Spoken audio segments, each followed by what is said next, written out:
the last and final ikar, number 13, the belief in Tahiyat HaMetim, the resurrection of the dead. So, firstly, if the main purpose of man's existence, according to HaRambam, is to attain Olam Haba, and you could gladly elaborate on what that is and what exactly the pleasure of Olam Haba is, but why would one want to return through Tahiyat HaMetim? Right, so it's really not what we want, it's really what's the point. So this is a big question asked on HaRambam. And it gets to his understanding of Olam Haba and of Gan Eden and of all these ideas. So it is true, a man dies and he goes to some form of what we often call Olam Haba. He goes to an Olam Haba or a Gan Eden or whatever you want to call that. At some point, there is a resurrection and he goes into a world where his soul has departed his body. At some point, there's this resurrection of the dead, that the soul and the body reunite. What's very, very nice and understandable, the question that always came up is HaRambam believes that post Tahiyat HaMetim, we enter into a state of Olam Haba, this ultimate state of connection with HaKadosh Baruch Hu, which is as we said, a permanent state, right? Not in this world. Right, so now here is the question. That's Olam Haba. Now, we have an argument between many authorities. HaRambam believed, and many disagreed with him, that Olam Haba has no physicality, and it's not, and man's existence is not physical at all. There is no body and no bodily functions. And bolo achila, velo shtiya, velo tashmisha mita, nothing, he quotes that. And that becomes a difficulty, because why did we have this Tahiyat HaMetim? Only for then, in order to go to Olam Haba, we have to have another separation of body and soul, quote unquote, another death. So the question is, why? Other commentaries, like the Ravad, the Ramban, even Rav Saadia Gaon, understood HaRambam understood Olam Haba with some level of physicality or physical existence. The debate surrounds this statement of Hachamim. Olam Haba, which I quoted before, Olam Haba, in bolo achiyah, velo shtiya. There's no eating, there's no drinking, and it elaborates all physical. There's no tashmisha mitah, no marital relations, nothing. Ela tzadikim yoshvim, va'atarotehem beroshehem, they sit, and the crowns are on their head. V'nehenim miziv hashchina, and they benefit from the glory of the Shechina. The Ravad uses this to prove his point. Yes, there's no bodily functions, eating, drinking, but there is a bodily existence. Tzadikim sit, and they have a head, and they have a crown, and they're nehenim miziv hashchina. So there is a physical existence, whereas HaRambam says absolutely not. And therefore, he took that statement as a mashal. And he says, Tzadikim yoshvim, yeshiva means an effortless existence. Doesn't mean actual yeshiva. V'atratehem beroshehem, their crowns of their head, meaning their crown, their glory, is their intellect. And through that, another understanding of Torah, and are they able to neheneh, enjoy the Ziva Shechina. So we have this major debate. So if you say there's physical existence in Olam Haba, we have no question of why Tahiyat HaMetim. It's actually a necessary point to get to Olam Haba. But that may cheapen Tahiyat HaMetim as an essence of itself. It's merely a necessary thing to get to.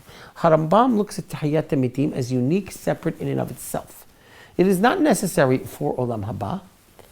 Actually, it's counter to that. And as I said, many people, Meir Abulafia wrote a co-critique of HaRambam, questioning his belief in physical resurrection of the dead, Tahiyat HaMetim, in which he wrote back Ma'amar Tahiyat HaMetim to answer back that attack. And he clearly establishes belief in a physical resurrection of the dead, absolutely and total. What would be the function and what would be the purpose? I think the purpose, the way he describes it, would be that as many human beings live over the generations, all contributing to this process in which man gets to the end goal of Mashiach and Tahiyat HaMetim, that it is all those people that are part of that process, and the acknowledgement that they were part of that process. And the last generation is only resting on their shoulders that they need to be present, body and soul, to witness that physical redemption. Man lived in this world with a physical and spiritual existence. They are important ingredients to that ultimate goal, and therefore they need to be physically present at that point. And it's the essence of that physical presence at that very moment that's the end goal of Tahiyat HaMetim. It's not just a transfer to Olam Haba, and therefore when we're ready to go to Olam Haba, we end that physical existence and go into the spiritual existence of Olam Haba. So you're explaining to be very physical, very literal. What about the approach that I've heard that it could be something explained metaphorically? So in order to do that, you have to assume HaRambam was lying. There's only one way to do that. In other words, you have to assume that when HaRambam wrote Ma'amar Tahiyat HaMetim, he didn't mean it. And therefore, tzaddikim, you could approach as a tzaddikim b'mitatam kruyim hayim, the righteous in their death are considered alive, and they are metaphorically alive, and things like that. The problem with that approach is that HaRambam specifically rejects it in his Ma'amar Tahiyat HaMetim. So the only way to justify such an approach is to actually say HaRambam wrote something he didn't mean, and he either wrote it for the masses, and you have Rambam for the masses and Rambam for other people, which seems to be questionable at the greatest. HaRambam is one person who seems to integrate everything he wrote everywhere. In other words, there's a philosophical component to the Mishneh Torah, right? There's even some legal component to the Moreh HaNevuchim. There is no separation. You either have to say that, or that you have to say that he was doing so for fear of attackers, which anyone who knows anything about HaRambam doesn't seem to be that he was too afraid to speak his mind. It is true that Rambam in the Moreh does indicate that there are times he will contradict himself and write things that are not 100% true according to his belief. That's only for educational purposes, to bring a person to the next step where he can reveal him the truth at some level. That has no relevance to an entire work that he wrote claiming this is his belief, defending himself in physical resurrection, making it ikar in the Torah, and to assume that all this is something that he didn't really mean or believe is contrary to the way we read HaRambam, and it's even more dangerous because it enables us to say anything we want in the name of HaRambam, because whatever he wrote, maybe he meant it or not. While there have been some 19th century scholars who have taken that approach, I see that as a very dangerous and counterproductive approach to reading HaRambam. What about, relevant to today, organ donation? Is that something that we need to be hesitant about because of Tahiyat HaMetim? So the question of organ donation, which is a halachically deep question, which gets on so many core issues of halacha, right? The interpretation of the moment of death. Is a person brain dead? Is he dead? Is he not dead? And of course, we cannot kill a person to save another person's life. Hacham Ovadia, for example, has a tshuva about cornea transplants, where you could take that from a cadaver, and you won't have to kill. So that's not the same problem of organ donations as a heart transplant, for example.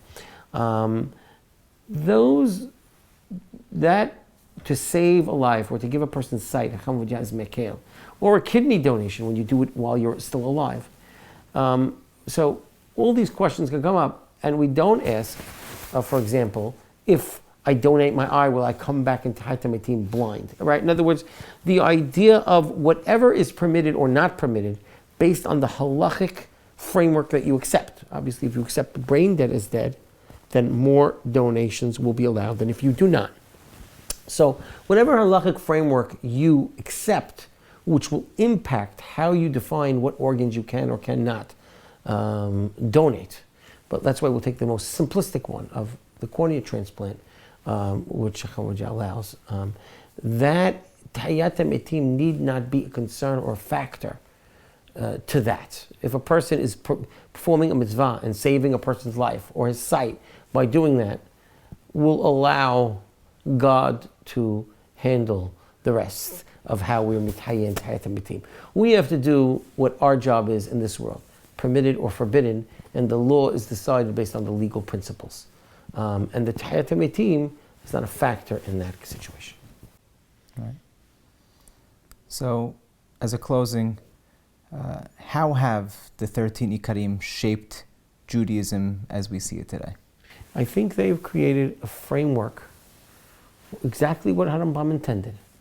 They created the basic framework for what Jews throughout our generations believe, and very frankly, at times we're able to give our own lives up for many of these core beliefs.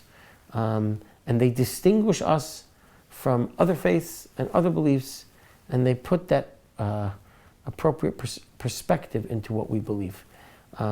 Jews have believed these for generations. We have this custom to sing Yigdal and chant it weekly in the synagogue because to profess our beliefs continuously in these 13 principles, and they have held us together as a people and for our faith. All right, thank you. Okay. Special thanks to you for your clarity. To our sponsors who really made this a reality. And special thanks to Jesse's for his insightful questions and really giving half the answers himself. And I do hope we can continue to worship HaKadosh Baruch Hu wholeheartedly, with loyalty, awe, and understanding. Amen.